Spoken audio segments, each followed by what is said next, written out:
भीष्म पितामह की अद्भुत गाथा, एक प्रतिज्ञा जिसने इतिहास बदल दिया। हस्तिनापुर का राजमहल खुशियों से भरा हुआ था। राजा शांतनु न्यायप्रिय, विवेकशील और प्रजा द्वारा प्रिय थे। उनके पुत्र थे देवव्रत। वे तेजस्वी, शौर्यवान और विद्या के ज्योतिर्मय दीप थे। गुरु परशुराम और ब्रह्म ऋषि वशिष्ठ जैसे महान आचार्यों से उन्होंने ज्ञान प्राप्त किया था। देवव्रत में ऐसा तेज था कि देखकर ही लोग समझ जाते, यही आने वाला सम्राट है, यही भरत वंश का भविष्य है। एक दिन राजा शांतनु गंगा तट पर गए। वहाँ उन्होंने एक अद्भुत सुगंध महसूस की, कस्तूरी जैसी मधुर और दुर्लभ। उस सुगंध के स्रोत का पीछा करते हुए वे पहुँचे मत्स्यगंधा सत्यवती के पास। सत्यवती सुंदर थी, पर उसकी सुगंध वह तो दिव्य थी। राजा का हृदय सत्यवती पर मोहित हो गया। वे उसके पिता से विवाह का प्रस्ताव लेकर पहुँचे, लेकिन दुविधा सामने थी। सत्यवती के पिता बोले, मेरी बेटी का पुत्र ही हस्तिनापुर का राजा होना चाहिए। राजा शांतनु पुत्र देवव्रत के कारण यह वचन नहीं दे सके। इस द्वंद्व में वे मौन रहने लगे, वेदना में डूबते हुए। देवव्रत को पता चलता है पिता का दुख।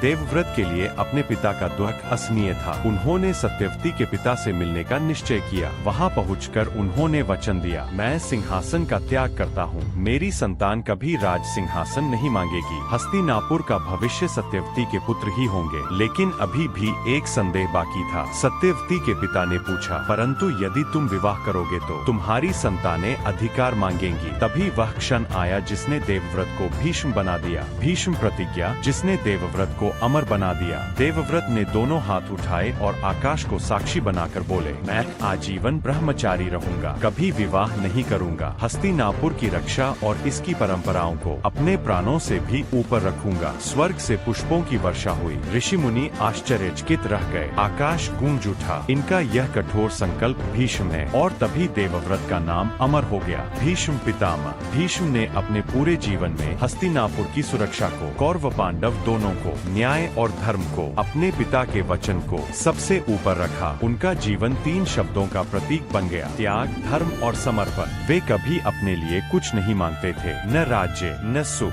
न परिवार, न प्रेम। उनके लिए सिर्फ एक ही धर्म था, हस्तिनापुर का भला। कुरुक्षेत्र में अंतिम धैर्य। महाभारत के युद्ध में उन्होंने कौरवों की ओर से युद्ध किया, न कि वे अधर्म का साथ देना चाहते थे, बल्कि क्योंकि उन्होंने कौरवों के शासन की रक्षा का वचन दिया था। उनका धर्म वचन था और उस वचन के लिए उन्होंने अपने प्राणों को भी दांव पर लगाया। अंत में तीरों की शिया पर लेटे भीष्म बोले, सत्य और कर्तव्य से बढ़कर कुछ नहीं। और फिर अपने शरीर को सूर्य की उत्तरायण स्थिति में रोक दिया। यही शक्ति थी उनके तप और संकल्प में। भीष्म